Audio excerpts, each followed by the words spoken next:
Welcome dear students. Today we are going to start Zeroth law of thermodynamics, in which we will be able to state Zeroth law of thermodynamics, that what is Zeroth law of thermodynamics. After that you will be able to recall the concept of temperature measurement, in which you will see the Kelvin scale, centigrade scale, Fahrenheit scale and the conversion of all these things. And after that you will be able to define the temperature scale, that what is temperature scale.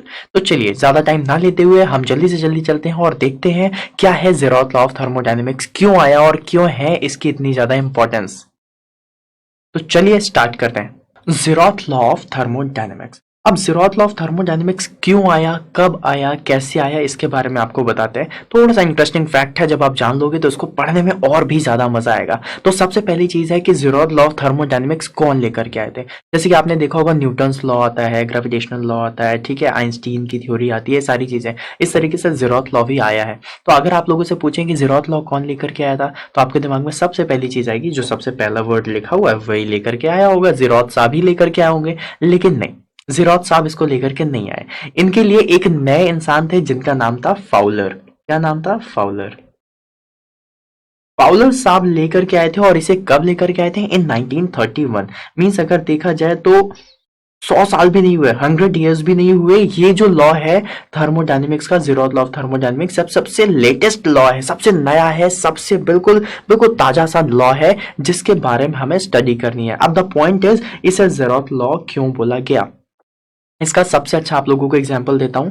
जब हमारे scientist first law, second law, third law सब कुछ ही बना चुके थे, जिसमें हम लोग Kelvin Planck statement, Clausius statement, Joule's law, ये सारी चीजें कर रहे थे, तब फाउलर साहब 1931 में आए और उन्होंने बोला कि आप लोगों ने हीट एंड वर्क और इन सब की बातें तो कर ली, बट बहुत ही ज्यादा इंपॉर्टेंट चीज है जो है टेम्परेचर। आप टेम्परेचर को ही भूल गए, आपने टेम्परेचर के बारे में स्टडी ही नहीं करना जरूरी समझा, और ना ही आपने टेम्परेचर स्केल के बारे में जरूरी समझा कि हम टेम्परेचर के बारे में देखें कि वो किस तरीके से आ रहा है। जब उन्होंने अपना लॉ दिया, अपनी थ्योरी दी, तो जितने भी साइंटिस्ट है सभी लोगों ने बोला कि बिल्कुल सही बात है। मींस ये जो लॉ आपने बताया, ये जो थ्योरी बताई है, ये थ्योरी तो सबसे पहले आनी चाहिए। थर्मोडायनेमिक्स में जो थर्म हम बोलते हैं, हीट बोलते हैं, जो टेम्परेचर से रिलेटेड है, तो टेम्परेचर तो सबसे पहले आना चाहिए। But the point is, first law आ चुका है, सेकंड लॉ आ चुका है, तो अब इसे हम थर्ड लॉ में तो ला नहीं सकते। और अगर हम इसे फर्स्ट लॉ बनाएंगे तो जो फर्स्ट लॉ और सेकंड लॉ है उनको आगे बढ़ाना पड़ेगा। मींस उससे फर्स्ट लॉ को सेकंड लॉ बोलना पड़ेगा और सेकंड लॉ को थर्ड लॉ बोलना पड़ेगा। तो अगर हम इस तरीके से लॉज को आगे करेंगे तो कहीं ना कहीं हमारी थ्योरी ही डगमगा जाएगी, और जितने भी लोग हैं, जितने भी स्टूडेंट्स हैं जो हमें पढ़ना चाह रहे हैं, जितने भी लोग हमें जानना चाह रहे हैं, उन सभी को लगेगा कि यही लोग कंफ्यूज है खुद में, तो आगे कुछ और भी चेंजेस करेंगे। तो जो आपके ट्रस्ट होता है ना, वो मेंटेन नहीं हो पा रहा था। उसके लिए उन्होंने क्या किया कि फर्स्ट लॉ हमेशा फर्स्ट लॉ ही रहेगा। लेकिन अब फर्स्ट के पहले क्या आता है? 1 के पहले क्या आता है? 0। तो अब फर्स्ट लॉ तो आ चुका था, अब क्या करें? और इसको फर्स्ट लॉ के पहले लाना था, इसलिए इसका नाम रखा गया ज़ेरोथ लॉ ऑफ थर्मोडायनेमिक्स। ठीक है, तो ज़ेरोथ लॉ में कोई ज़ेरोथ कोई इंसान नहीं है जो लेकर के आए, जो लेकर के आए हैं उनका नाम है फाउलर। अब हम हमेशा बोलते हैं फाउलर साहब लेकर के आए, क्यों? क्योंकि यार ये इन्वेंटर है, इन्होंने एक ऐसी चीज बता दी जिसके बारे में आपसे अभी स्टडी कर रहे हो। That is Fowler. कब आए थे? 1931 में आए थे। अब आपको बहुत ही सिंपल लैंग्वेज में बहुत अच्छी चीज बताऊंगा और उसी को स्टेट कर दूंगा किस तरीके से ज़ेरोथ लॉ ऑफ थर्मोडायनेमिक्स होता है, और इसका प्रैक्टिकल एप्लीकेशन भी दिखा दूंगा कि किस तरीके से आप प्रैक्टिकली इसे अप्लाई कर सकते हो, डे टू डे लाइफ में करते हो। अभी जब मैं आपको सिखाऊंगा आप देखना, कहोगे हाँ जी सर बिल्कुल ऐसा ही करते हैं। ठीक है, तो देखो फाउलर साहब ने बोला कि अगर कोई एक बॉडी ए है, ये है बॉडी ए, ठीक है, इसका नाम रख देते हैं हम ए। ए फॉर एप्पल मत बोल देना, बॉडी ए ही है, ठीक है। एंड एक बॉडी बना देते हैं हम बॉडी, इस बॉडी का नाम रख देते हैं हम बॉडी सी। क्या नाम है? C. C for not cat, it's body C, ठीक है। और एक बॉडी और बनाते हैं जिसका नाम हम रखेंगे बॉडी, ऑब्वियसली बॉडी बी ही रखेंगे यार।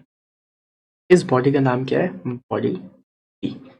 अब देखो फाउलर साहब ने एक चीज बहुत अच्छी बताई, उन्होंने बोला कि अगर बॉडी ए और बॉडी बी, मीन्स बॉडी ए और बॉडी बी और बॉडी सी के बीच में हमें रिलेशन देखना है, तो सबसे पहली चीज उन्होंने ये बोला कि अगर बॉडी ए हमसे थर्मल इक्विलिब्रियम में होगी, किससे? बॉडी सी से, ठीक है, और अगर बॉडी बी भी थर्मल इक्विलिब्रियम में होगी बॉडी सी से, तो बॉडी ए और बॉडी बी आपस में थर्मल इक्विलिब्रियम में हो जाएंगे। मींस थर्मल इक्विलिब्रियम का उन्होंने सीन लिया था, केस लिया था, और सिर्फ टेम्परेचर स्केल पे बात की।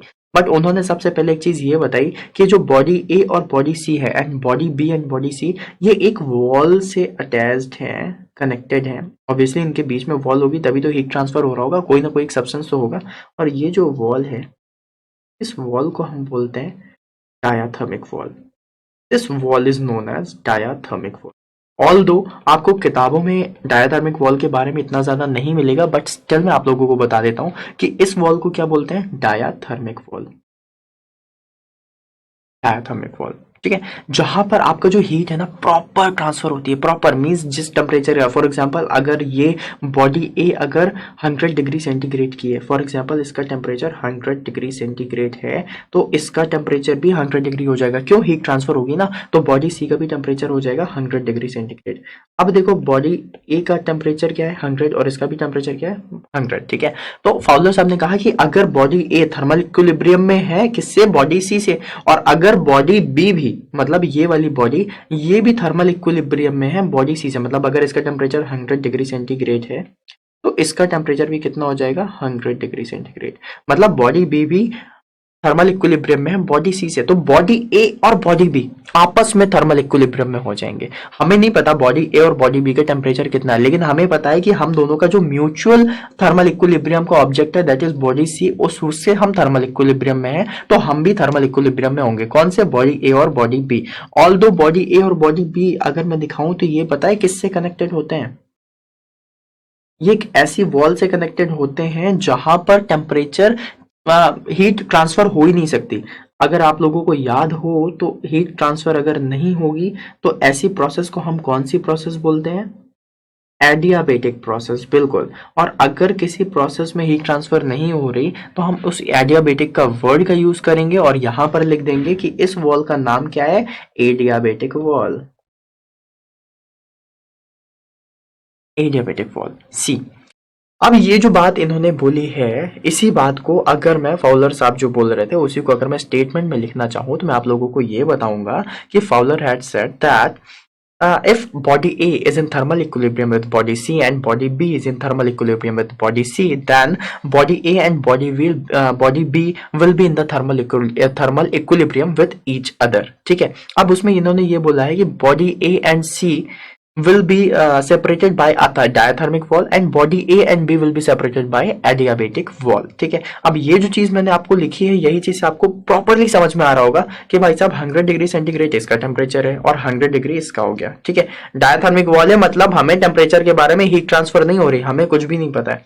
और सेम चीज हमें ये पता चल गई कि इसका भी टेम्परेचर 100 डिग्री सेंटीग्रेड है, तो ये हीट ट्रांसफर हो ना हो कोई फर्क नहीं पड़ता, लेकिन इन दोनों का टेम्परेचर कितना होगा 100 डिग्री सेंटीग्रेड होगा, मतलब ये थर्मल इक्विलिब्रियम में होंगे, ठीक है। अब इसका स्टेटमेंट है, स्टेटमेंट लिख लेते हैं। लिखिए यहां पर statement.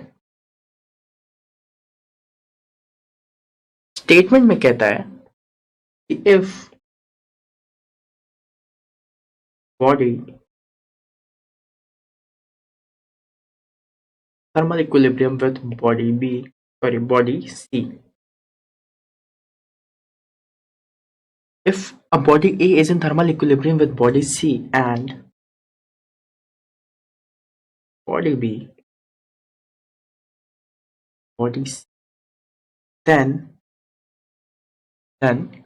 body A and body B will be in thermal equilibrium with each other.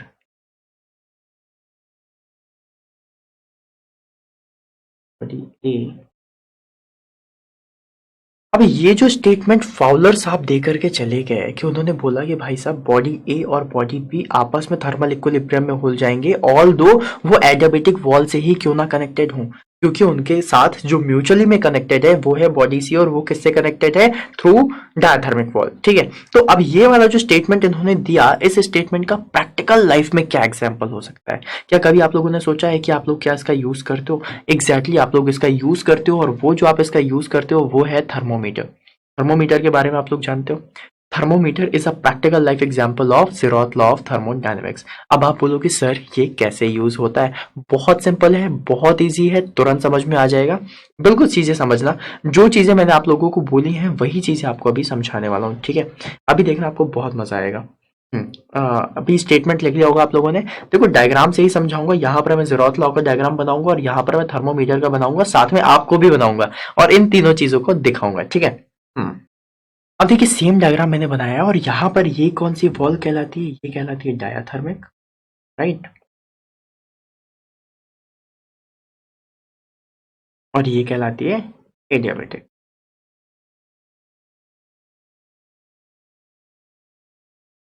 अब लिसन, सेम चीज को मैं आपको डे टू डे लाइफ से दिखाने वाला हूँ और बहुत बढ़िया तरीके से दिखाने वाला हूँ। सी, आप लोगों ने थर्मोमीटर देखा हुआ है, थर्मोमीटर कैसा होता है? तो गाइस यहाँ पर है हमारे पास थर्मोमीटर। अब देखो थर्मोमीटर का यूज हम किस तरीके से करते हैं वो आपको भी पता है। कब हम थर्मोमीटर का यूज करते हैं? जब हमें बहुत ठंड लग रही होती है, नहीं, जब हमें फीवर आ रहा होता है। तो अब जब आप फीवर आ रहा होता है तो फिर आपके पास एक ऑप्शन तो होना चाहिए, कौन हो आप, ये हो आप, ठीक है। आप ये मत समझना कि आप ही हो, ये समझ लो ये मैं हूँ, ठीक है। हम्म, अब ये है जिसको आ रहा है फीवर। अब हमें क्या करना है, हमें ये देखना है कि इसको फीवर कितने टेम्परेचर पे आ रहा है, मीन्स कितना ज्यादा फीवर आ रहा है। हम बोलते हैं 102 फीवर है, 103 फीवर है, तो कितना फीवर है ये देखना है। तो सबसे पहले आप एक चीज ये समझना है कि आप इसको किस तरीके से फील करोगे, कि जीरोथ लॉ मैं किस तरीके से लगाने वाला हूँ। देखो सबसे पहले ये दिख रहा है कि ये एक इंसान है, इसको हम मान लेते हैं कि ये क्या है, ये है बॉडी ए। ये देखो जगह भी है इसमें बॉडी ए लिखने की, ठीक है। अब देखो थर्मोमीटर है, थर्मोमीटर में दो चीजें हैं।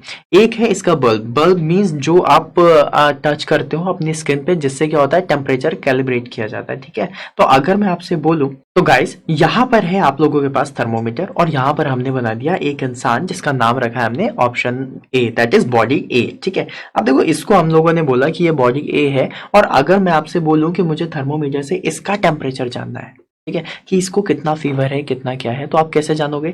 थर्मोमीटर को आप इसको बोलोगे कि आप इसको बस इसको अपनी स्किन से लगा के रखो, ठीक है, और थोड़ी देर बाद आप टेम्परेचर इस तरीके से देख लोगे कि कितना आ रहा है। आपने एक्चुअली में किया क्या, बॉडी ए को रखा और ये जो इसका बल्ब है ना जिसको आप अपनी स्किन से टच करते हो, इसको मैं मान लेता हूँ कि ये क्या है, बॉडी बी, ठीक है। स्टार्ट, ये क्या है, बॉडी बी।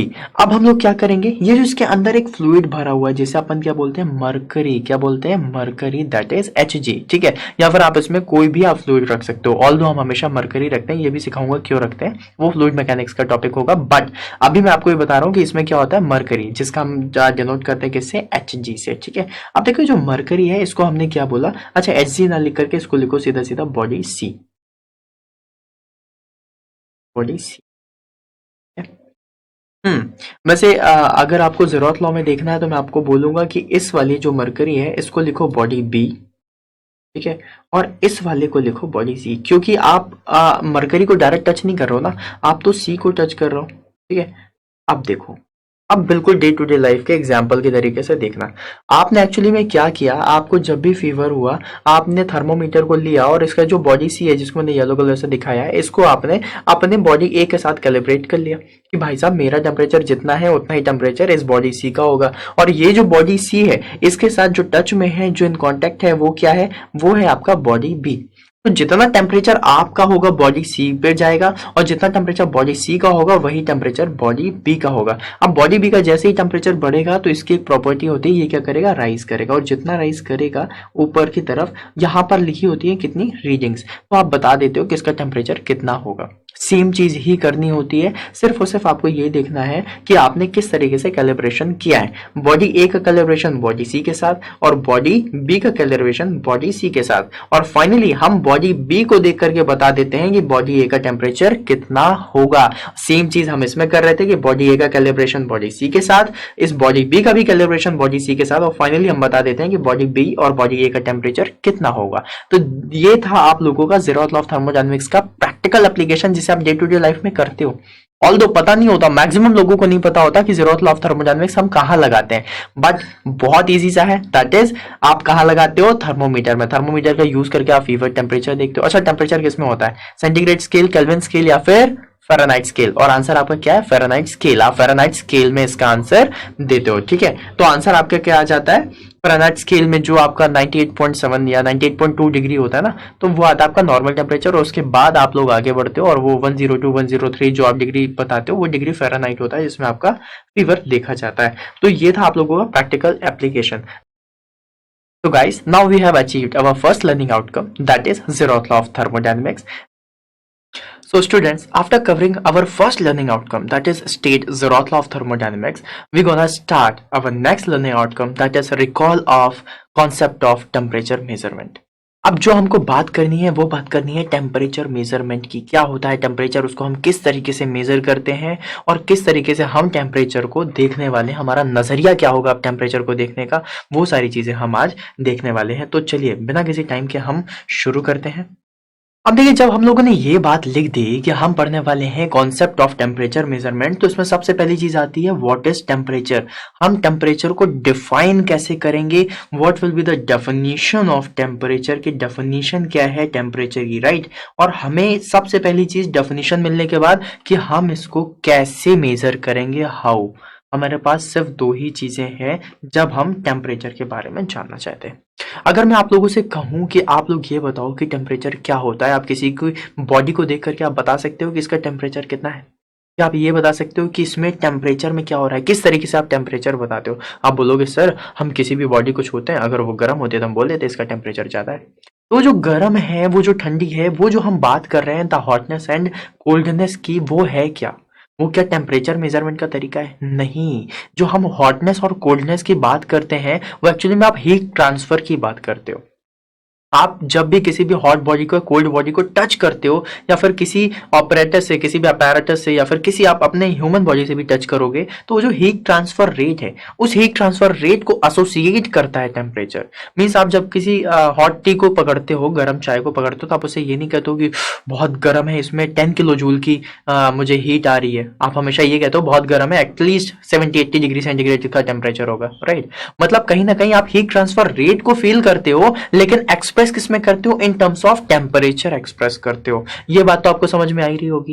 मतलब आपने कभी सुना है कि आपने बोला हो कि हाँ ये बहुत गर्म है, इसमें 10 किलो जूल हीट है, ये बहुत ठंडा है, इसमें सिर्फ 2 ही किलो जूल हीट होगी? नहीं, हम कभी इसमें बात ही नहीं करते। लेकिन हमेशा जो हम फील करते हैं वो हमेशा हम हीट ट्रांसफर रेट ही फील करते हैं, ना कि टेम्परेचर फील करते हैं। टेम्परेचर मेजर किया जा सकता है, टेम्परेचर फील नहीं किया जा सकता। फील क्या किया जा सकता है? हम फील सिर्फ और सिर्फ थर्मल एनर्जी, मतलब एनर्जी का ट्रांजिशन हम फील कर सकते हैं, ना कि कोई इंटेंसिव प्रॉपर्टी। और टेम्परेचर क्या है? Intensive property. इंटेंसिव मतलब जो इंडिपेंडेंट ऑफ मास होती है। तो चलिए सबसे पहले हम इसकी डेफिनेशन लिख लेते हैं कि टेम्परेचर क्या है, और फिर उसके बाद हम स्टार्ट करेंगे। तो हम सबसे पहले लिखेंगे कि टेम्परेचर क्या है। ठीक है, टेम्परेचर, टेम्परेचर है क्या? अगर आप लोगों से मैं बोलूं कि टेम्परेचर क्या है, तो आप सबसे पहले बोल सकते हो सर ये कोई डिग्री है या इंटेंसिटी है जो हमें क्या बता रही है, या हमें बता रही है हीट ट्रांसफर रेट कितना होगा। ठीक है, अगर मैं इसको लिखना चाहूं तो मैं बहुत ही अच्छे से इसकी डेफिनेशन लिख सकता हूं, और मैं बोलूंगा कि इट इज अ डिग्री और the intensity of the heat present in a substance. चलिए लिख रहे हैं,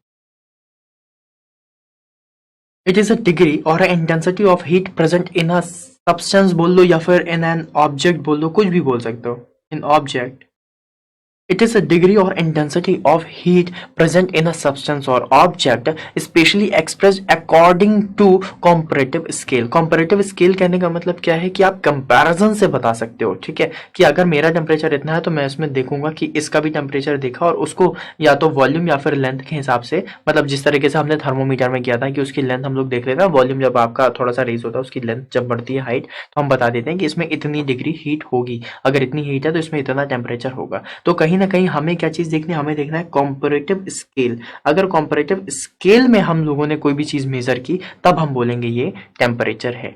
एग्जाम्पल थर्मोमीटर, आप थर्मोमीटर का एग्जाम्पल ले सकते हो। थर्मोमीटर में हमने क्या किया था? हमने 3 बॉडी ली थी, एक बॉडी आप थे, एक बॉडी हमारा थर्मोमीटर का बल्ब था, और एक बॉडी मरकरी थी। ठीक है, जिसमें हम लोगों ने उसका कैलिब्रेशन देखा था थर्मल इक्विलिब्रियम से, और थर्मल इक्विलिब्रियम किससे एसोसिएटेड था? टेम्परेचर से। तो आप सबसे पहले यही बात बोलोगे, it is a degree or intensity of heat present in a substance. ठीक है, और देखते कैसे इसे? कंपैरेटिव स्केल से देखते हैं। ठीक है, it is a degree or intensity of heat present in a substance or object, especially expressed according to, आप बोल सकते हो comparative scale, right. Comparative scale means thermometer. Thermometer is a kind of comparative scale, जिसमें हम क्या करते हैं? दो बॉडी को कैलिब्रेट करते हैं। ज़ेरोथ लॉ ऑफ थर्मोडायनेमिक्स में मैंने आपको दिखाया कि किस तरीके से हम कंपैरेटिव स्केल का यूज करते हैं। आप टेम्परेचर को आप इसी तरीके से नहीं बता सकते ना कि आपने बस टच किया और बता दिया। आप टच कर करके बताओगे तो वो आप हीट ट्रांसफर रेट बता रहे हो, आप टेम्परेचर नहीं बता रहे। टेम्परेचर को बताने के लिए आपको दो चीजों को कंपेयर करना पड़ेगा, और दो चीजें क्या होंगी? दो बॉडी जो एक दूसरे से थर्मल इक्विलिब्रियम में है, तो that is known as comparative scale. आप एब्सोल्यूट स्केल से नहीं बता सकते कि कितनी वैल्यू आ रही है, ठीक है। आप मतलब अगर थर्मोमीटर को भी किसी ऑब्जेक्ट में लगाओगे तो आप एक्चुअली में क्या करो, कैलिब्रेट कर रहे हो थर्मोमीटर को उस बॉडी के टेम्परेचर से, और वो कैलिब्रेशन में मदद कौन कर रहा है? आपका हीट ट्रांसफर रेट। क्या मदद कर रहा है? Heat transfer rate. अब देखो मैंने एक बात लिख दी कि हीट ट्रांसफर रेट। अब हीट ट्रांसफर रेट क्या है, आप इसको किस तरीके से समझोगे, क्या चीज आपको समझनी है, तो इसको भी मैं बताता हूँ। एक बहुत ही अच्छा सा स्टेटमेंट लिखाता हूँ जिससे आप लोगों को समझ में आएगा कि हीट ट्रांसफर रेट के लिए हम क्यों बात कर रहे हैं, यही बात क्यों कर रहे हैं हम लोगों ने। सिर्फ और सिर्फ टेम्परेचर की ही बात क्यों नहीं की? क्योंकि हमने यहाँ पर लिखा हुआ है टेम्परेचर की डेफिनेशन के साथ टेम्परेचर मेजरमेंट। टेम्परेचर मेजरमेंट होगा कंपैरेटिव स्केल से, बट पॉइंट ये है कि हमने कंपैरेटिव ही क्यों किया, हमने स्केल को एब्सोल्यूट क्यों नहीं लिया, उसका रीजन है हीट ट्रांसफर रेट। अब जो स्टेटमेंट मैं लिखा रहा हूँ उस स्टेटमेंट को आप समझना, आप बहुत ईजी तरीके से समझ जाओगे कि कहने का मतलब क्या था। देखो द डिग्री ऑफ इंटेंसिटी लिखा हुआ ना, इंटेंसिटी ऑफ हीट प्रेजेंट। अब हीट प्रेजेंट या तो ठंडी हीट भी हो सकती है, दैट इज कोल्डनेस, या फिर हॉटनेस भी हो सकती है। तो अगर हमें उसको निकालना है तो हम किस तरीके से निकालेंगे वो हम देखते हैं, ठीक है। हाँ, तो हम बोल रहे थे हॉटनेस और कोल्डनेस ये क्या है? फीलिंग है। किस चीज की फीलिंग है? हीट ट्रांसफर रेट को बताने की, ठीक है। तो वही मैं स्टेटमेंट में लिख रहा हूँ, और उसी स्टेटमेंट को आप फिर बाद में अ, अभी आपको एक्सप्लेन करूंगा कि किस तरीके से ये स्टेटमेंट का मतलब है, जो हीट ट्रांसफर रेट है उसका क्या मतलब है, क्या रेलेवेंस है, ठीक है। चलिए तो लिखिए, the hotness or coldness is a feeling. Feeling ही है भाई साहब। आप ठंडा गर्म कैसे समझते हो? ऐसे ही समझते हो ना, बहुत ठंडा है बहुत गर्मी है। It is a feeling associated with what? With heat transfer rate. देखो मैंने यहां पर भी सेम चीज लिखी है, हीट ट्रांसफर रेट। अब ये होता क्या है इसको समझाता हूँ, ठीक है। We never feel the temperature of the body. हम क्या टेम्परेचर फील कर पाते हैं? नहीं। हम कंपैरेटिव स्केल से टेम्परेचर लेते हैं, हम क्या फील करते हैं? सिर्फ और सिर्फ हीट का आना जाना। अब आपने किसी भी चीज को टच किया या फिर आप किसी भी ऑब्जेक्ट को लगाते हो तो उसमें क्या होता है? हीट का ट्रांसफर होता है, और वही जो ट्रांसफर है वही आपको समझ में आता है, ठीक है। क्योंकि हीट क्या है? ट्रांजिएंट फिनोमेना है। अभी मैं आप लोगों को सिखाऊंगा, ठीक है, किस तरीके से होता है।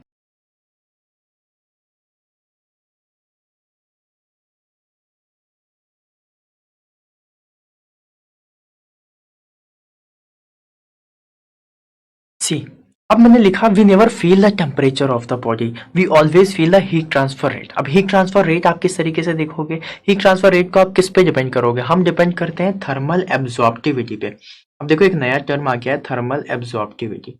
अब ये थर्मल एब्जॉर्प्टिविटी होता क्या है इसको मैं समझाता हूँ। सी, आप दो ऑब्जेक्ट लो, एक आपने वुडन ब्लॉक ले लिया, एक हम लोग ब्लॉक लेते हैं, दैट इज वुडन ब्लॉक। बहुत इजी है, आपको इतना ज़्यादा सोचना ही नहीं इसमें, बहुत इजी तरीके से मैं आपको समझ। ये हमने एक ब्लॉक लिया, दैट इज वुड। वुड का है ये। अगर ये वुड का है तो इसका भी 0 डिग्री टेम्परेचर होगा, मानता हूं। कितना होगा? मान लिया हमने इसका टेम्परेचर कितना है, 0 डिग्री सेंटीग्रेड पर है, 0 डिग्री सेंटीग्रेड पर। और अगर मैं आपको एक नया ब्लॉक बना करके दूं, और वो क्या होगा? मेटल का ब्लॉक होगा। मेटल में भी हम मेटल डिफाइन कर देते हैं, मान लो वो आयरन का है, ठीक है। आयरन ब्लॉक है, एग्जाम्पल दे रहा हूँ, आप कुछ भी ले सकते हो, कॉपर, एल्यूमिनियम, जो आपका मन कर रहा है वो ले सकते हो। ये भी क्या है? ये भी 0 डिग्री सेंटीग्रेड है, ठीक है। लेकिन अगर मैं आप लोगों से बोलूं कि आपको सबसे ज्यादा ठंडा कौन सा लगेगा, जिसमें हीट ट्रांसफर रेट सबसे ज्यादा होगा। अब अगर आप वुडन को छूओगे ना 0 डिग्री सेंटीग्रेड पे, तो हो सकता है आपको वो इतनी ज्यादा ठंडी ना लगे। क्यों? क्योंकि उसका जो हीट ट्रांसफर रेट है, जो उसकी थर्मल एब्जॉर्प्टिविटी है, वो बहुत कम होती है। लेकिन अगर मैं मेटल की बात करूं, अगर आयरन की बात करूं, तो उसकी जो थर्मल एब्जॉर्प्टिविटी है, जो टेम्परेचर को एब्जॉर्व कर सकता है, जो ट्रांसफर कर सकता है, वो किस में है? आयरन में है। इसलिए वो ज्यादा ठंडा लगेगा, और इसको आप बोल सकते हो कि हाँ जी सर ये ज्यादा ठंडा है, ये कम ठंडा है। जबकि दोनों का टेम्परेचर सेम है, 0 डिग्री सेंटीग्रेड है। बट स्टिल जब आप ह्यूमन सेंसेस से टच करोगे, आप बताओगे कि जो आयरन है वो ज्यादा ठंडा है और वुड कम ठंडा है। आप प्रैक्टिकल एक्सपीरियंस करना, प्रैक्टिकली खुद से अप्लाई करके देखना, आप कहोगे हाँ जी सर आप जो बोल रहे थे वो बिल्कुल सही कह रहे थे। आयरन ज्यादा ठंडा लगता है हमें, और वुड कम ठंडा लगता है। क्यों? उसका रीजन है थर्मल एब्सॉर्प्टिविटी। याद रखिएगा, कभी आप लोगों से कोई क्वेश्चन पूछे तो उसमें आप बताइएगा कि ये थर्मल एब्सॉर्प्टिविटी का ही कॉन्सेप्ट है, जिसकी वजह से हमें वुड कम ठंडी लगती है और आयरन ज्यादा ठंडा लगता है, ऑल दोनों एक ही टेम्परेचर पर होते हैं, ठीक है। चलिए अगला पॉइंट लिखते हैं। बट मीनाक्षी पानी पिलाओगी क्या? सो स्टूडेंट्स, अब एक जो स्टेटमेंट मैं लिखने जा रहा हूँ उस स्टेटमेंट को आप लोग समझना, और उसी को मैं आपको फील भी कराऊंगा कि आप किस तरीके से कॉन्सेप्ट ऑफ क्वांटिज्म को भी यहाँ पर ला सकते हो। ठीक है, तो अगर मैं लिखूंगा तो मैं लिखूंगा कि temperature temperature random energy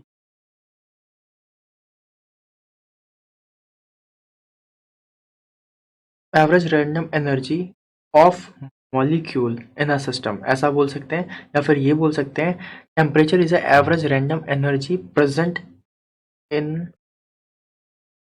temperature is average random energy per unit. It is a very good statement. ये स्टेटमेंट कह रहा है कि ये जो टेम्परेचर है ये एक एवरेज रैंडम एनर्जी है per unit molecules of the system. अगर मैं आप लोगों से बोलूँ कि मैंने एक ब्लॉक बनाया हुआ है और उसके अंदर जो एक मॉलिक्यूल्स का यूनिट है, मीन्स एक यूनिट में आपके जितने मॉलिक्यूल्स हैं ये, ठीक है, इसकी जो रैंडम एनर्जी है, जो रैंडम एनर्जी, अब वो हीट एनर्जी हो सकती है, थर्मल एनर्जी हो सकती है, कोई भी एनर्जी हो सकती है, इनकी जो रैंडम एनर्जी है वही क्या है, वही है आपका टेम्परेचर। ठीक है, अब अगर यहाँ पे मॉलिक्यूल्स बहुत सारे हैं, बहुत सारे, और उनके अंदर जो एसोसिएट होने वाली एनर्जी है वो भी बहुत ज्यादा है। अगर यहाँ पर मॉलिक्यूल्स बहुत सारे हैं और उनके अंदर जो एसोसिएट होने वाली एनर्जी है वो भी बहुत ज्यादा है, तो आप क्या बोलोगे, इसका टेम्परेचर बहुत ज्यादा होगा। और अगर यहाँ पे मॉलिक्यूल्स कम है और उनके अंदर जो रैंडमनेस है, जो उनकी डिग्री ऑफ रैंडमनेस बोलते हैं ना, जो एक दूसरे टकराने की मोमेंटम वगैरह जिसमें कंक्लूड किया जाता है, वो सारी चीजें, अगर भाई साहब बहुत सारे मॉलिक्यूल हैं तो ठीक है, बहुत कम मॉलिक्यूल है तो उसमें भी एनर्जी कम होगी। और अगर रैंडम एनर्जी कम है तब आप क्या बोलोगे कि ये जो आप लोगों का टेम्परेचर है इस ब्लॉक का वो कम होगा। ठीक है, तो अगर मैं बोलूँ तो मेटल्स में जो एवरेज रैंडम एनर्जी है वो थोड़ा ज़्यादा होती है, और वुडन ब्लॉक या फिर जो बैड कंडक्टर ऑफ हीट होते हैं उसमें जो एवरेज रैंडम एनर्जी है वो थोड़ा सा कम होती है। ठीक है, तो आप इसमें करिएगा कि temperature is average random energy per unit molecules of the system. अगला स्टेटमेंट लिखते हैं, the law of thermodynamics is based on, listen, अगर मैं आप लोगों से बोल रहा हूँ zeroth of thermodynamics is based on the temperature measurement, इसका मतलब क्या है कि वो जो थर्मल इक्विलिब्रियम की बात हुई थी वो सिर्फ और सिर्फ टेम्परेचर की बात की थी। और अगर हम आप लोगों से टेम्परेचर की बात करेंगे तो आप लोगों के दिमाग में एक बात तो हमेशा आपसे पक्की आ जाएगी कि जो हमारा टेम्परेचर मेजरमेंट है वो सिर्फ और सिर्फ जीरोथ लॉ दिखाता है। हम लोगों ने पहले भी देखा हुआ है, बॉडी ए, बॉडी बी और बॉडी सी का कैलिब्रेशन थर्मल इक्विलिब्रियम में करते हैं, इसलिए हम उसे कहते हैं टेम्परेचर मेजरमेंट का। तो ये याद रखिएगा। ठीक है, अगला स्टेटमेंट लिखते हैं, thermometer thermometer thermometer are based on finding the thermometric property। Thermometer are based on the thermometric properties. अब जब मैंने लिखा थर्मोमेट्रिक प्रॉपर्टीज, इसका कहने का मतलब क्या है कि थर्मोमेट्रिक प्रॉपर्टीज क्या हो सकती है। जब हम लोगों ने थर्मोमीटर देखा था तो थर्मोमीटर में हम टेम्परेचर का तो यूज कर रहे थे, सीधी सीधी बात है, टेम्परेचर का यूज कर रहे थे कैलिब्रेशन के लिए। और उसमें हमने क्या भरा हुआ था थर्मोमीटर में, H G, that is mercury. और मरकरी क्या कर रही थी, उसका या तो वॉल्यूम बोल दो या फिर लेंथ बोल दो, वो राइज हो रही थी या राइज और फॉल पे जा रही थी। तो हम लोगों ने क्या किया था, हम लोगों ने थर्मोमीटर को लिया था और उसमें किस तरीके से उसको यूज किया था, थर्मोमेट्रिक प्रॉपर्टीज के लिए। अब थर्मोमेट्रिक प्रॉपर्टीज कुछ भी हो सकती है, राइज ऑफ द वॉल्यूम हो सकता है, राइज ऑफ द हाइट या लेंथ हो सकता है। ठीक है, तो आप उसको लिख सकते हो। तो सबसे पहली चीज आ जाती है कि थर्मोमेट्रिक प्रॉपर्टी क्या होती है। तो आप लिख सकते हो thermometric property is a property which helps. अब कह रहा है कि थर्मोमेट्रिक प्रॉपर्टी एक ऐसी प्रॉपर्टी है जो मदद करती है आपको थर्मोमेट्रिक टेम्परेचर को फाइंड करने में। ठीक है, thermometric property is a property which helps in finding the thermometric temperature। अब देखो थर्मोमेट्रिक टेम्परेचर कुछ भी नहीं है, वही टेम्परेचर है जिसे हम इंटेंसिटी और डिग्री बोल देते हैं, जो आपका हीट ट्रांसफर रेट को बताता है, बट लिखने का एक तरीका है। और थर्मोमेट्रिक प्रॉपर्टी क्या हो सकती है, आप लिख सकते हो एग्जाम्पल में कि द वॉल्यूम और the length of the mercury in a thermometer. Example लिख देते हैं, वॉल्यूम और लेंथ इन मरकरी थर्मोमीटर। ठीक है, वॉल्यूम और लेंथ। अब देखो मरकरी थर्मोमीटर की बात करें, वो एक ऐसा थर्मोमीटर जिसमें मरकरी और उसमें हम लोग क्या देखते हैं, उसकी राइज और फॉल देखते हैं। तो या तो आप वॉल्यूम से बोल सकते हो या फिर आप लेंथ से बोल सकते हो, इसमें कोई दिक्कत नहीं है, ठीक है। तो गाइज ये जो हम लोगों ने अभी तक कॉन्सेप्ट पढ़ा, ये था किसका कॉन्सेप्ट, ये था कॉन्सेप्ट ऑफ टेम्परेचर मेजरमेंट का, जिसमें हम लोगों ने चीजें सीखी। अच्छा, मैं अभी आप लोगों को टाइप्स ऑफ जब टेम्परेचर पढ़ाऊंगा अभी, तब आप लोगों को दिखाऊंगा कि उसको कैलकुलेट किस तरीके से करते हैं, कैलकुलेशन ऑफ द टेम्परेचर किस तरीके से होगा। बट मेजरमेंट करने का तरीका क्या है, आप कंपैरेटिव स्केल में इसको मेजर कर सकते हो। तो गाइस चलिए देखते हैं हमारा सेकंड लर्निंग आउटकम क्या था, और उसमें देखते हैं हमारी क्या लर्निंग हुई। तो यहाँ पर हमारा सेकंड लर्निंग आउटकम कंप्लीट होता है, that is the recall of the concept of temperature measurement. यहाँ पर हमने सीखा कि किस तरीके से हम टेम्परेचर को मेजर कर सकते हैं, ऑल दो टेम्परेचर मेजरमेंट के हमारे किस तरीके से तरीके हो सकते हैं, ठीक है। So guys, now we have completed our two learning outcomes, that is Zeroth law of thermodynamics and concept of temperature measurement. And now coming to the third learning outcome, that is temperature scale. What are temperature scale? हम temperature को किस तरीके से measure कर सकते हैं, और temperature की कौन कौन सी scales possible है, absolute scale कौन सी होती है, और maximum जो use की जाती है वो scale कौन सी है, उसके बारे में सीखते हैं। तो चलिए आइए चलते हैं temperature scale की तरफ। तो हम करने वाले हैं temperature scale के बारे में, तो चलिए देखते हैं स्केल क्या होता है। अच्छा, जब भी कभी हम कहते हैं टेम्परेचर स्केल, मतलब स्केल अगर हमारी पिक्चर में आ गई, तो स्केल है क्या, किस तरीके से आप स्केल को समझोगे और किस तरीके से समझानी पड़ेगी। तो जब भी हम कहते हैं ना कि फॉर एग्जांपल अगर हमने बात की आप लोगों से कि आपको फीवर कितना है, तो जब भी हम कभी फीवर की बात करते हैं क्या करते हैं, क्या हमें फीवर कितना है, तो हम क्या कहते हैं, हमें फीवर है मीन्स 102 डिग्री, है ना, 102 डिग्री बोलते हैं। और डिग्री के आगे कोई एक यूनिट होती होगी ना, वो यूनिट कौन सी होती है, centigrade, kelvin scale, Fahrenheit scale, कौन सी स्केल होती है जिसमें हम बात करते हैं, वो जो स्केल है ना, बस उसी स्केल की आपको बात करनी है। आप समझ रहे हो कहने का मतलब क्या है, कि हम किस किस तरीके से टेम्परेचर को डिफाइन कर सकते हैं, वो डेफिनेशन क्या है हमारी स्केल में आती है, ठीक है। तो अगर मैंने आपसे बोला कि आपका जो फीवर है वो कितना आता है, आपने बोला सर 102 डिग्री, अब किस में आता है, वो आता है आपका फ़ारेनहाइट में। तो मतलब एक स्केल हो गई फ़ारेनहाइट स्केल, ठीक है। फिर उसके बाद अगर मैंने आप लोगों से बोला कि मैं अगर आइस पॉइंट की बात करूं, इसकी बात करूं, आइस पॉइंट की बात करूं, या फिर स्टीम पॉइंट की बात करूं, स्टीम पॉइंट, तो अगर मैंने आइस पॉइंट या स्टीम पॉइंट की बात की, तो आप लोग बोलोगे कि सर ये जो आइस पॉइंट है वो 0 डिग्री सेंटीग्रेड पे होता है, 0 डिग्री पे होता है, और ये 100 डिग्री पे होता है, ठीक है। अब मैंने बोला 100 डिग्री और 0 डिग्री क्या, तो आपने बोला सर 0 डिग्री सेंटीग्रेड पे होगा और 100 डिग्री सेंटीग्रेड पे होगा। तो कहीं ना कहीं हमारे पास एक स्केल और आ गई, जिसका नाम क्या था, सेंटीग्रेड स्केल, ठीक है। अब अगर मैंने आपसे बोला ट्रिपल पॉइंट ऑफ वाटर क्या होता है, ठीक है, जब मैंने आपसे बोला ट्रिपल पॉइंट ऑफ वाटर,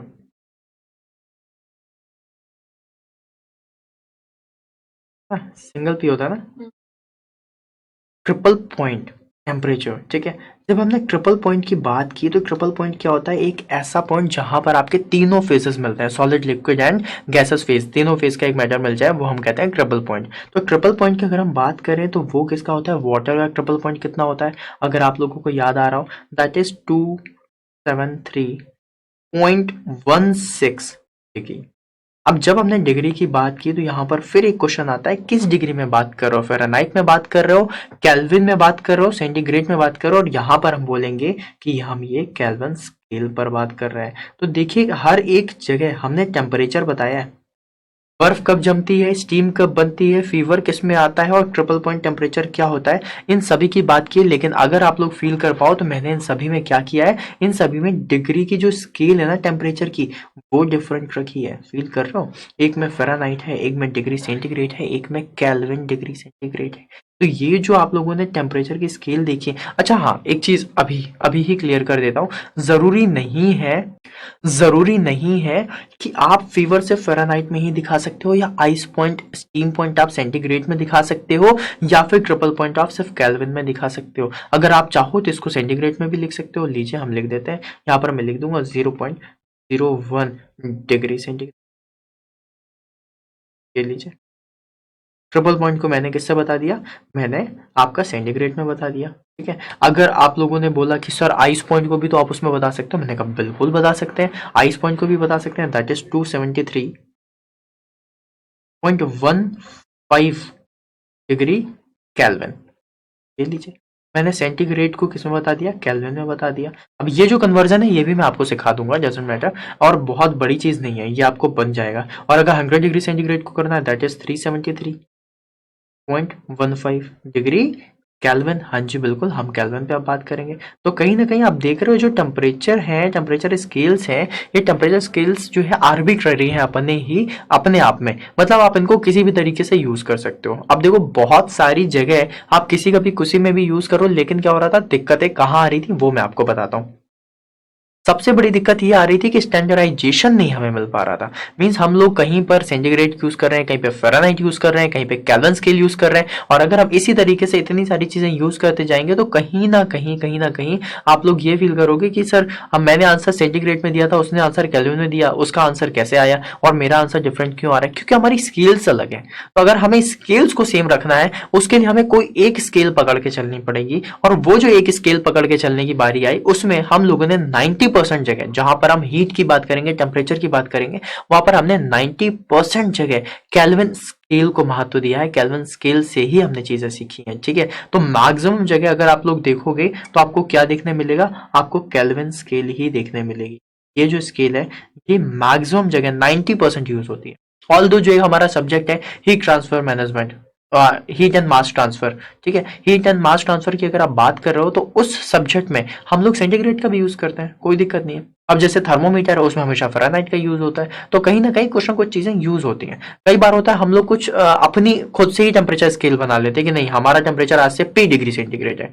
आपने बोला कि नहीं मेरा नाम M से स्टार्ट होता है, मेरा M डिग्री सेंटीग्रेड हो गया, मेरा नाम S से स्टार्ट होता है, मेरा S डिग्री सेंटीग्रेड हो गया, वो आप बना सकते हो, वो आपके ऊपर है, मतलब इसमें हमें कोई तकलीफ नहीं है।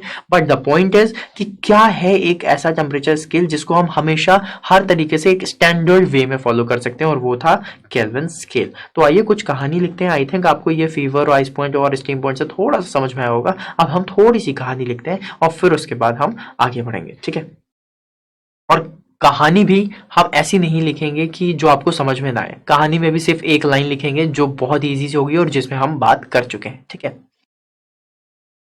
तो हम बात कर रहे थे टेम्परेचर स्केल की, और टेम्परेचर स्केल में हम लोगों ने काफी सारी स्केल्स देख ली थी, Fahrenheit scale, centigrade scale, kelvin scale. और चलिए थोड़ा सा कुछ लाइन लिख लेते हैं और उसके बाद हम करेंगे एक दो क्वेश्चन जिससे हमें कंफर्म हो जाएगा कि किस तरीके से हमें सेंटीग्रेड, केल्विन और फ़ारेनहाइट को चेंज करना है। ठीक है, आर्बिट्ररी और रैंडम। ठीक है, इसका कहने का बस यही मतलब है कि आप किस तरीके से इनका यूज कर सकते हो। और एब्सोल्यूट जीरो टेम्परेचर क्या होता है ये सारी चीजें भी मैं आपको बताऊंगा। एब्सोल्यूट टेम्परेचर क्या है, किस तरीके से आप उसका यूज कर सकते हो, वो सारी चीजें भी मैं भी आपको सिखाऊंगा। ठीक है, बस लिखिए।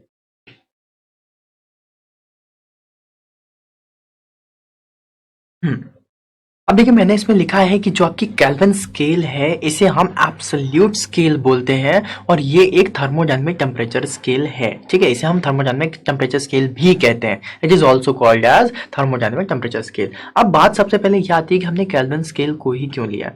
पहला ऑप्शन, हम इसे एज अ स्टैंडर्ड ले सकते हैं, क्योंकि स्टैंडर्ड तो करना था तो हमने इसे स्टैंडर्ड किया। दूसरा आंसर, ये जो केल्विन स्केल है इसमें आप एब्सोल्यूट जीरो डिग्री टेम्परेचर भी बता सकते हो। एब्सोल्यूट जीरो मीन्स आपने कहा ना 0 डिग्री सेंटीग्रेड, ये जो आपने 0 डिग्री सेंटीग्रेड का है इससे भी ज्यादा एक्यूरेट अगर आप आंसर दे सकते हो, that will be in the kelvin scale. ठीक है, तो सबसे पहले हम इसका रीजन लिखेंगे कि kelvin scale is absolute scale and it is also called thermodynamic temperature scale because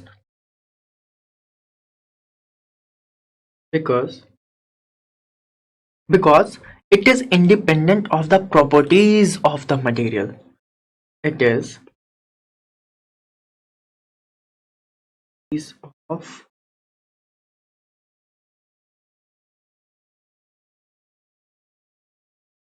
ठीक है, मटेरियल की प्रॉपर्टीज से इसका कोई भी फर्क नहीं होता, ये इंडिपेंडेंट होती है मटेरियल की प्रॉपर्टी से, ये चीज याद रखिएगा। इसलिए हम इसे एब्सोल्यूट जीरो टेम्परेचर स्केल भी बोलते हैं। ठीक है, केल्विन स्केल की आपको और भी डेफिनेशन लिखा दूंगा और इससे आप लोगों को केल्विन स्केल बहुत ही अच्छे से कंफर्म हो जाएगी। जैसे कि केल्विन स्केल के बारे में एक दो लाइन और लिख लीजिए। is also called as single point reference scale.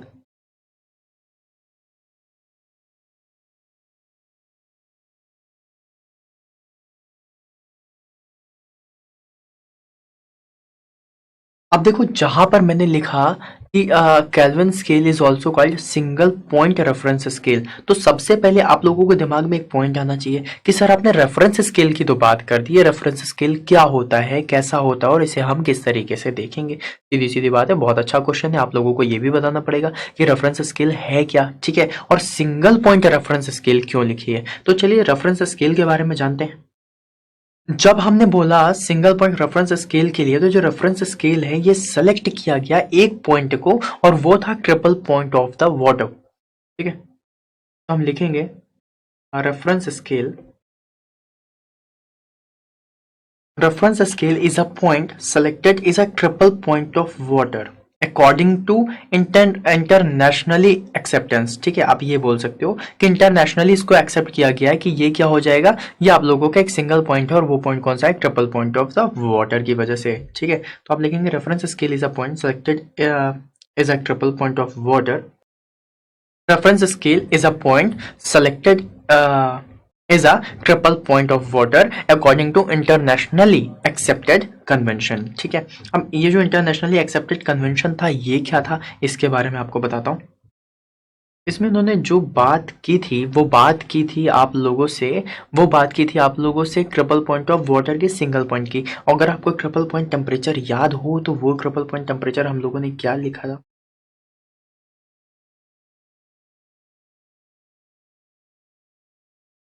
Triple point temperature हम लोगों ने क्या लिखा था, याद आ रहा है कुछ। हम लोगों ने दोनों बातों में बात की थी, मीन्स दोनों सेंटीग्रेड में भी और केल्विन में भी, दैट इज 0.01 डिग्री सेंटीग्रेड और 73.16 डिग्री केल्विन। इसी में ही मैं आगे लिखूंगा that is 1 kelvin equals to 1 upon 273.16 of the triple point of water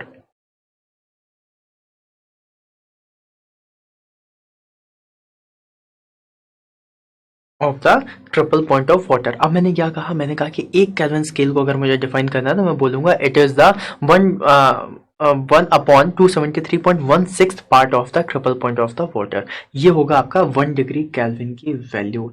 अब देखिए केल्विन स्केल के बाद बात करने के बाद हमारे पास दो चीज़ें और बची थी, फ़ारेनहाइट स्केल और सेंटीग्रेड स्केल। हम इसे किस तरीके से एक्सेप्ट करें, या फिर हमसे आप लोग ये क्वेश्चन पूछ सकते हैं कि सर अगर मेरे पास केल्विन स्केल है तो आपने इसे सेंटीग्रेड स्केल में लिखा था और आपने यहाँ पर 273 में केल्विन में भी लिख दिया, तो आपने इस तरीके से कैसे किया। तो मतलब कहीं ना कहीं आ जाता है conversion of the temperature scales, कि आप किस तरीके से टेम्परेचर स्केल को कन्वर्ट कर सकते हैं, ठीक है। तो चलिए हेडिंग डालिएगा और उसमें मैं आप लोगों को सिखाऊंगा और बिल्कुल एक सिंपल सी डेफिनेशन दूंगा, डेफिनेशन भी नहीं दूंगा, एक ट्रिक बताऊंगा, एक तरीका बताऊंगा, और उसी तरीके से आप फ़ारेनहाइट सेंटीग्रेड और केल्विन हर जगह खेल सकते हो, ठीक है।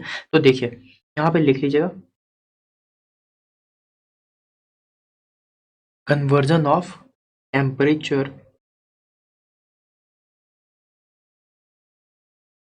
तो जब भी कभी हम बोलेंगे कन्वर्जन ऑफ टेम्परेचर स्केल, तो सबसे पहली चीज़ जो आप डालेंगे वो डालेंगे पहली चीज़, और वो क्या होगी कि 0 डिग्री सेंटीग्रेड इक्वल्स टू कितना होगा, 273.15 डिग्री केल्विन, ठीक है। देखिए मैं आप लोगों को केल्विन और सेंटीग्रेड का एक रिलेशन बता रहा हूँ, इसको याद रखिएगा। 0 डिग्री सेंटीग्रेड मतलब 273.15 केल्विन। यहाँ पर 1/6 लिखा हुआ है, क्यों, क्योंकि ट्रिपल पॉइंट ऑफ टेम्परेचर है, याद रखिएगा। ट्रिपल पॉइंट ऑफ वाटर लिख लीजिएगा यहाँ पर, ऑफ वाटर,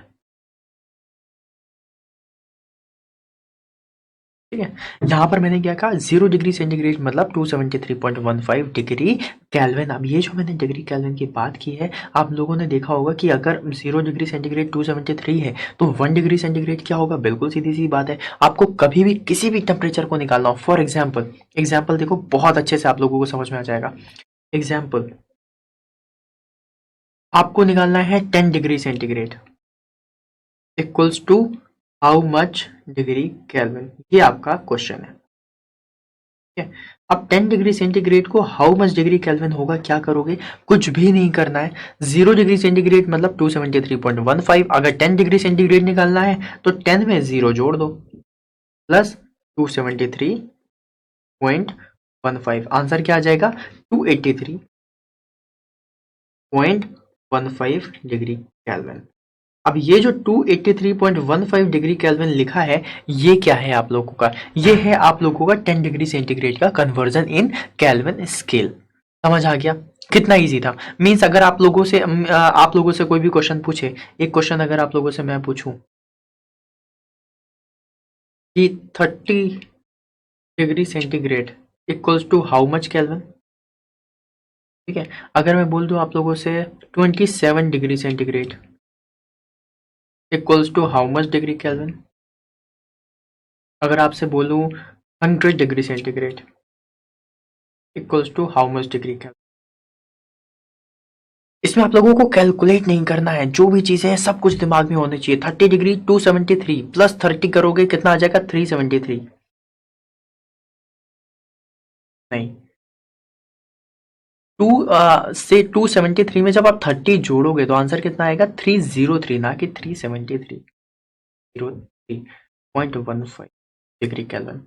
अगर 27 की बात करोगे तो 73 में 7 जोड़ो 80, 80 प्लस 20 दैट इज 300, तो क्या आ जाएगा 300.15 डिग्री केल्विन। अच्छा 0.15 is a very very less amount of energy, ठीक है, मतलब बहुत कम है। तो अगर कई बार आप लोगों को इजीली सॉल्व करना हो तो आप 273.15 को इक्विवेलेंट ले सकते हो 273 डिग्री केल्विन के, ठीक है। 0.15 भी नहीं लिखोगे तो चल जाएगा, बट अभी हमें पता है तो हम इसी तरीके से लिखेंगे। अब 100 की अगर मैं बात करूं तो मैं बोलूंगा 373.15, देखा मैंने कुछ भी नहीं किया, 273 में सिर्फ ये सारी चीजें मैंने जोड़ी है। अगर आप लोग देखो तो मैंने कुछ भी नहीं किया, मैंने सिर्फ और सिर्फ 273.15 इसमें जोड़ दिया है, इसमें भी 273.15 जोड़ दिया है। इतना इजी हो गया। और ऐसे क्वेश्चंस आप लोगों के एग्जाम में भर भर करके आएंगे, बहुत सारे क्वेश्चंस आएंगे, तो आप लोग तैयार रहना इस तरीके के क्वेश्चंस के लिए, ठीक है। फिर उसके बाद एक दूसरा कन्वर्जन आता है,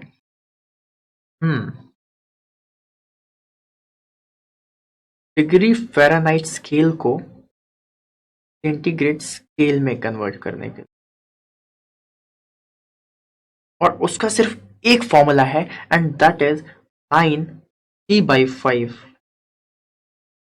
इक्वल्स टू f-32,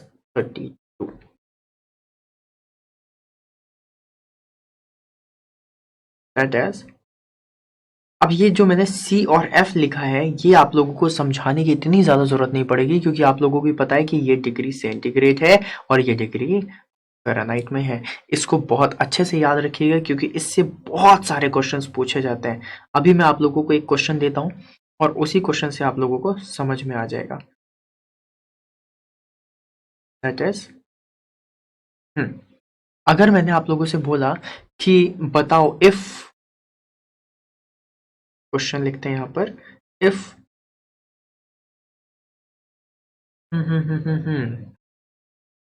क्वेश्चन बनाते भी बहुत अच्छा सा है, that is 72 degree Fahrenheit is given, then what will be the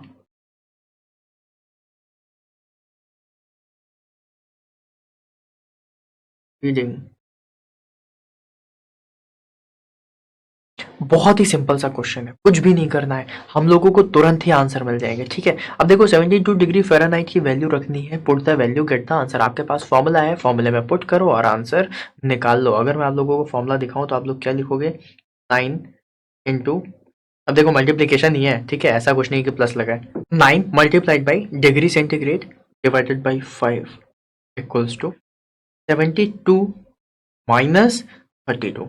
हमने एफ की वैल्यू रख दी, हमें सी की वैल्यू चाहिए। बिल्कुल सिंपल सा हो गया। 72 में से 32 आंसर जाएगा तो कितना आएगा? आंसर आएगा 40। अब देखो ये आंसर पूरा क्या आया? 40, और 40 से इसको मल्टीप्लाई कर दो। ठीक है, मल्टीप्लाई करोगे तो आंसर आप लोगों का 40 इंटू 5 दैट इज 200 आएगा, और 200 को 9 से डिवाइड कर दो तो सेंटीग्रेड में आंसर आ जाएगा। अब ये जो सारी बातें मैंने आपको बोली है वो सारी बातें आपको करके दिखाता हूँ। ठीक है, तो मैं लिख दूंगा 9c/5। अब इस 5 को मैं इधर लेकर के आता हूँ। ठीक है, तो यहां से 5 हटाया और यहां पर मल्टीप्लाई 5, तो हमारा आंसर कितना आ जाएगा? 9 डिग्री सेंटीग्रेड इक्वल्स टू 200। तो डिग्री सेंटीग्रेड में आंसर आपको चाहिए था, डिग्री सेंटीग्रेड में आपका आंसर कितना आ जाएगा? 200 डिवाइडेड बाई 9। आप ऐसे भी आंसर निकाल। So this is your experiment, और ये बोल सकते हो दिस इज योर कन्वर्जन, किस तरीके से आप निकाल सकते हो। अब देखो फ़ारेनहाइट से आपने डिग्री सेंटीग्रेड में निकाल दिया, और डिग्री सेंटीग्रेड से ही आप आंसर उसका केल्विन में निकाल सकते हो। बहुत ज्यादा टफ नहीं है, बिल्कुल ईजी है। अगर आप लोगों को एक क्वेश्चन और दूंगा बहुत ईजी तरीके से कर लोगे। तो चलिए एक क्वेश्चन और करते हैं, फिर उसको हम समाप्त करेंगे।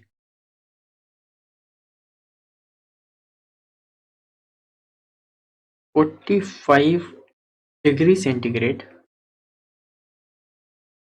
इंटू, ठीक है, हमारे पास फॉर्मूला है that is 9 degree centigrade divided by 5 equals to Fahrenheit scale minus 32। कुछ भी नहीं करना, put the value, get the answer. 9 multiplied by 45 divided by 5 equals to F minus 32। अब ये जो माइनस में 32 है इसको भी इसी साइड लेकर के चले आते हैं तो हमारा फ़ारेनहाइट में आंसर आ जाएगा। तो फ़ारेनहाइट स्केल में क्या आंसर हो जाएगा? 9 multiplied by 45 divided by 5 plus 32। अब इसको कट करो, 5 1 5, 9 5 45। तो आंसर कितना हो जाएगा? 81, 9 9 81 plus 32, that is 113 will be the Fahrenheit scale of 45 degree. देखा कितना टफ था? बहुत ज्यादा टफ था, है ना? बिल्कुल भी टफ नहीं था, इतना इजी क्वेश्चन हम लोगों ने किया। और किस तरीके से कर पाए? सिर्फ और सिर्फ इस फॉर्मूले की मदद से। तो अगर आप इस तरीके के फॉर्मूले याद रखोगे तो आप लोगों के लिए बहुत ही ईजी हो जाएगा, और बहुत ही ईजी तरीके से आप टेम्परेचर स्केल में काम कर सकते हैं। ठीक है, अब इसके बाद एक क्वेश्चन है, उस क्वेश्चन को आप लोगों से करते हैं, उसको डिस्कस करते हैं। एक्चुअली वो डिस्कशन करना बहुत जरूरी है, क्योंकि टेम्परेचर स्केल के लिए वो क्वेश्चन बहुत ज्यादा जरूरी हो जाता है और काफी इंपॉर्टेंट भी है। तो चलिए उस क्वेश्चन को इसका डिफाइन करते हैं, उसको पढ़ते हैं, उसमें कुछ नई चीजें सीखते हैं जो आप लोगों के लिए टेम्परेचर स्केल के कॉन्सेप्ट बनाने के लिए बहुत अच्छा होगा। ठीक है, आप लोगों से एक चीज बोली कि एक अल्कोहल का और एक मरकरी का हम लोगों ने थर्मोमीटर लिया। क्या लिया? अल्कोहल का थर्मोमीटर लिया, ठीक है, और एक मरकरी का थर्मोमीटर लिया, और सारी चीजें सेम डायमेंशन, हर एक चीज सेम है। ठीक है, अगर आप लोगों के दिमाग में आ रहा हो तो मैं यहाँ पे लिख दे रहा हूँ सेम डायमेंशन। अब आप लोगों ने सिर्फ एक चीज और बोली कि सर इसकी रीडिंग भी तो अलग अलग हो सकती है। मैंने कहा नहीं, सेम रीडिंग्स हैं। ठीक है, हम उसे क्या बोल सकते हैं? Same divisions, right. डिविजन्स मतलब हमने कितने डिवीजन में उनको कट किया है। 100 डिविजन्स में किया है, 50 डिविजन्स में किया है, 200 में किया है, तो सेम डिविजन्स में उनको कट भी किया है।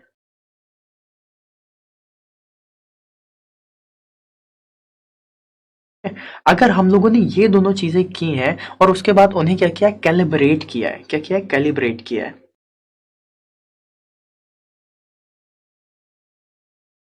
Calibrated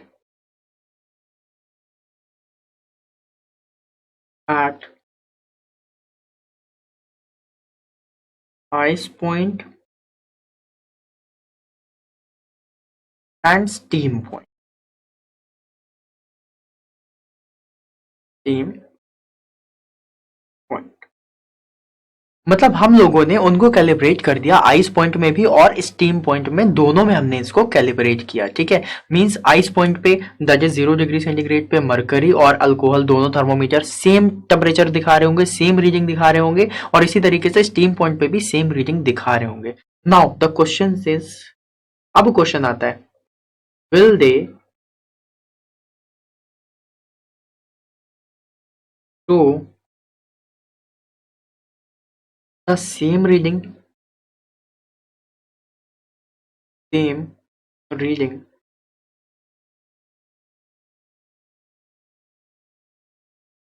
at mid of the thermometer? बहुत ही अच्छा क्वेश्चन है। मतलब उन्होंने बहुत ही अच्छे से ये बोल दिया कि आप लोगों ने आपको 0 पॉइंट पे, मतलब आइस पॉइंट पे और स्टीम पॉइंट पे कैलिब्रेट करके दे दिया कि अल्कोहल और मरकरी जीरो और आइस पे दोनों में सेम टेम्परेचर बता रहे हैं, सेम डिवीजन पे ही रुक रहे हैं। तो क्या वो थर्मोमीटर के बिल्कुल मिड में भी जो टेम्परेचर होगा सेम होगा? क्या मरकरी और अल्कोहल दोनों का सेम होगा?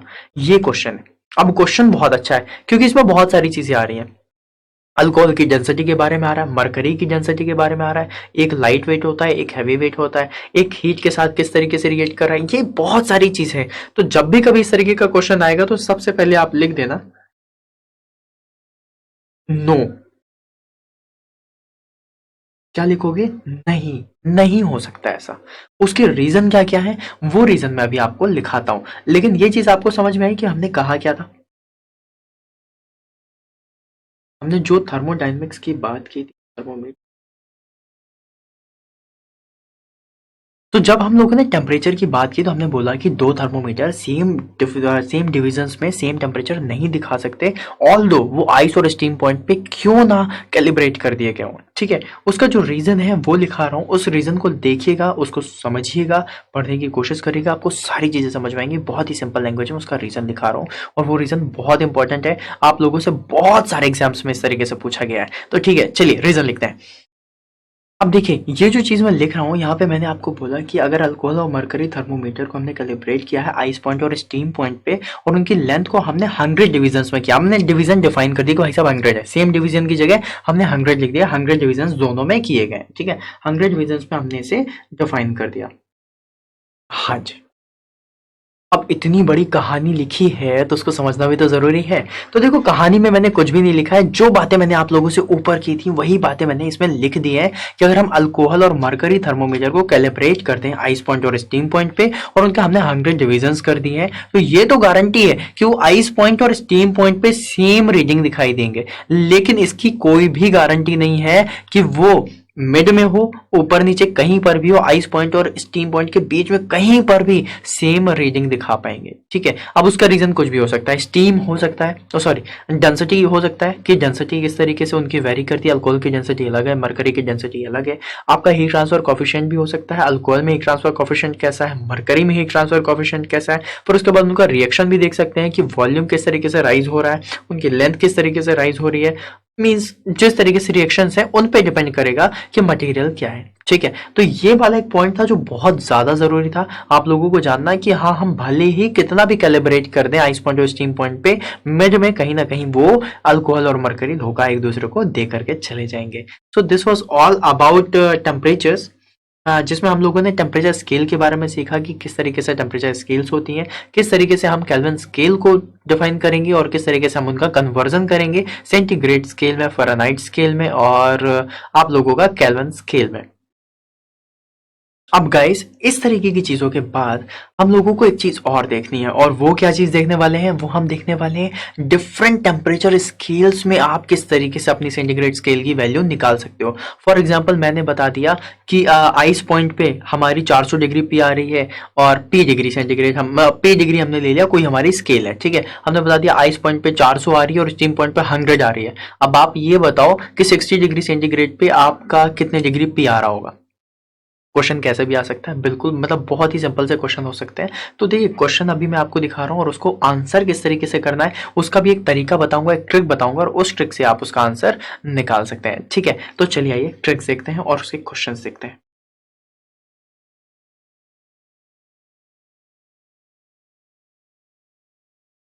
पहले हम देखेंगे डिफरेंट टेम्परेचर स्केल की ट्रिक कि आप किस तरीके से आंसर निकाल सकते हो। आप इसमें ट्रिक में जाना और ट्रिक में जो हमारी ट्रिक है वो है टी एक्स लिखो या फिर टी डिग्री सेंटीग्रेड ले लो।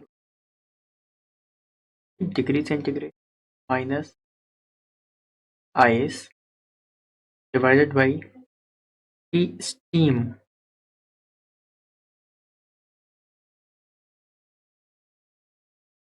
आइस। ये हो गया हमारा डिग्री सेंटीग्रेड का। और इसी को हम इक्विवेलेंट करेंगे किसके, अनदर डिग्री के। मान लो हमने कर दिया पी डिग्री सेंटीग्रेड के, तो उसकी वैल्यू क्या हो जाएगी, T of degree P centigrade minus T of ice. अब आइस किसका होगा, पी डिग्री का, ठीक है, divided by T steam minus T. अब जो स्टीम आई से ये किसका होगा, सबका सब पी डिग्री पे जाएगा। अब हमें क्या करना है, पी डिग्री पे ही आंसर निकालना, अगर हमें सेंटीग्रेड दिया हो या फिर अगर सेंटीग्रेड दिया हो तो पी पे आंसर हमें बता दो। काइंड ऑफ इस तरीके से हमें आंसर निकालना है। तो ये बहुत एक फॉर्मूला बोल लो या फिर इसे एक ट्रिक बोल लो जिस तरीके से आपको निकालना है। मीन्स इसमें आप लोगों को कुछ भी नहीं करना, put the value get the answer. अगर आप नहीं करोगे तो फिर आपको लिखना पड़ेगा अच्छा x equals to this, then हम 100x इक्वल्स टू दिस आएगा, फिर उसमें से 12/4 करो, फिर इस तरीके से करके बहुत लंबी प्रोसीजर होती है। प्रोसीजर इतनी लंबी ना करके हम सिर्फ क्वेश्चंस लिखेंगे और उसके आंसर आपको बताएंगे। और क्वेश्चन भी बहुत सिंपल तरीके से मैं आपको दूंगा। क्वेश्चन है कि T ice and T water तो हमें पता है, गिवन क्या है मैं वो लिख रहा हूँ और आप लोगों से डायरेक्ट पूछूंगा क्वेश्चन क्या है। गिवन दिया हुआ है T ice eight degree centigrade पे दिया हुआ है 0 डिग्री सेंटीग्रेड, ठीक है। यहाँ पर दिया हुआ है टी ऑफ स्टीम दिया हुआ है 100 डिग्री सेंटीग्रेड और डिग्री पी पे टी ऑफ आइस दिया हुआ है टी 2 डिग्री सेंटीग्रेड और टी ऑफ स्टीम दिया हुआ है 212 सॉरी 32 डिग्री सेंटीग्रेड नहीं, 32 डिग्री टी और यहाँ पे डिग्री ई में दिया है। अब वो क्वेश्चन जो पूछ रहा है वो क्वेश्चन कह रहा है if T of 60 degree centigrade is given, means T x की वैल्यू 2 डिग्री सेंटीग्रेड की वैल्यू जो है, ये जो वैल्यू है इसकी वैल्यू दिया है 60 डिग्री से, then T of degree P equals to what. समझ रहे हो, उन्होंने बोला कि हमने दो थर्मोमीटर लिए हैं जिन्हें आइस पॉइंट और स्टीम पॉइंट पे हमने कैलिब्रेट किया और उसका जो आंसर आ रहा है वो आ रहा है 32 डिग्री पी और 212 डिग्री पी। और यहाँ पर अगर मुझे पता हो कि मेरा 60 डिग्री सेंटीग्रेड थर्मोमीटर का नॉर्मल टेम्परेचर बता रहा है तो उस समय डिग्री पी पे कितना आंसर आ रहा होगा, ये है क्वेश्चन। आपको कुछ भी नहीं करना है, put the value get the answer करोगे और आपको सारे के सारे आंसर्स मिल जाएंगे। जितनी भी वैल्यू दी हुई है सबको पुट कर दो। क्या दिया है, टी डिग्री सेंटीग्रेड की वैल्यू 60 माइनस टी जीरो कितना होता है, T ice that is 0 divided by T steam 100 minus 0 equals to, हमें टी डिग्री पी ही तो निकालना है, माइनस टी आइस कितना दिया हुआ है 32 डिवाइडेड बाई टी स्टीम कितना दिया हुआ है 212 माइनस 32। ठीक है, अब इसको सॉल्व करते हैं। क्या आ जाएगा answer, 60 divided by 100 equals to T degree P minus 32 divided by, अब देखो इससे करोगे तो आंसर कितना आ जाएगा। अगर आप इसको घटाते हो तो सीधी सीधी बात है, घटाने के भी बहुत सारे तरीके होते हैं। मैंने ये जो दो दो हैं इनको पहले हटा दिया और मुझे सिर्फ दिख रहा है 210 में से 30 को घटाना है, दैट इज 210 से हमको 30 हटाना है और वो क्या आ जाएगा आंसर 180। पी लाया मैंने, क्या किया 180। अब आपको टी डिग्री पी निकालना है। मैं इसी को यहाँ पे करूंगा और आंसर देने की कोशिश करूंगा और यहीं पे मैं बोलूंगा टी डिग्री पी क्या होगा। इसकी वैल्यू देखो लेकर के जाते हैं इधर, 180 टू 60 डिवाइडेड बाई 100 और ये -32 था, इसको अपन +32। ठीक है, समझ आ गया हमने क्या किया है। बस इसी तरीके से आपको आंसर निकालना है। 2 जीरो से ये दोनों जीरो उड़ा दो, 18 सिक्स कितना होगा, प्लस 32। आंसर कितना आ जाएगा, 140 डिग्री टी।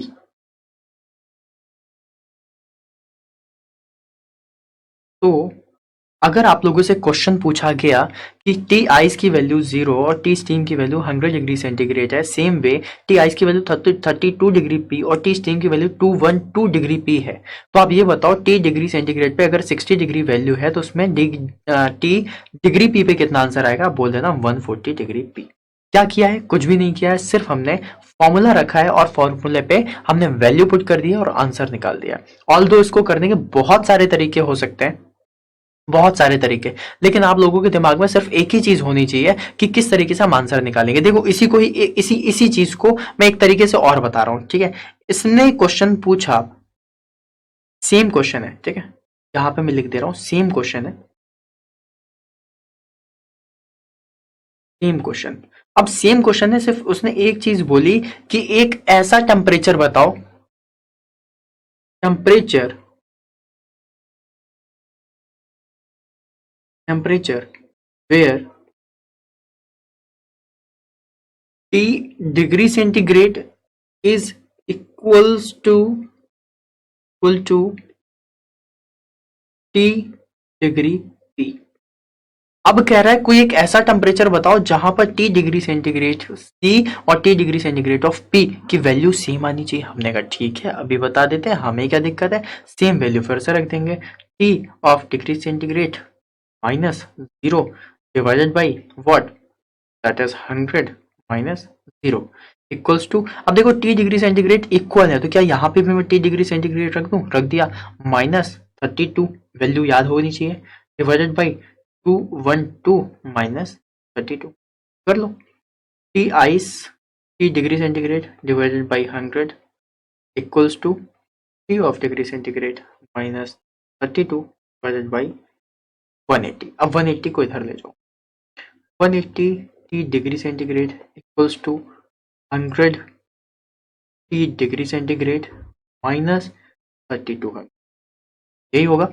अब देखो जब आप इसको सॉल्व करोगे तो इसका आंसर कहीं ना कहीं थोड़ा सा उल्टा आने की इसमें दिमाग में मुझे लग रहा है कि थोड़ा सा उल्टा आंसर आएगा, क्योंकि ये माइनस में वैल्यू आ रही है और ये वैल्यू आपकी प्लस में आ रही है, बट कोई दिक्कत नहीं है, हम आंसर निकाल के देखते हैं कि आपका आंसर कितना आना चाहिए, किस टेम्परेचर पे कितना आएगा, ठीक है। तो हम इसको देख लेते हैं क्या दिक्कत है, बिल्कुल सही जा रहे हैं हम। और इसी तरीके से अगर हम इसको करते हैं तो यहाँ पर इसको आप इधर लेकर के आओगे या फिर इधर लेके आओगे तो क्या आएगा आंसर, माइनस ऑफ 80 डिग्री से इक्वल्स टू 32,100, ठीक है।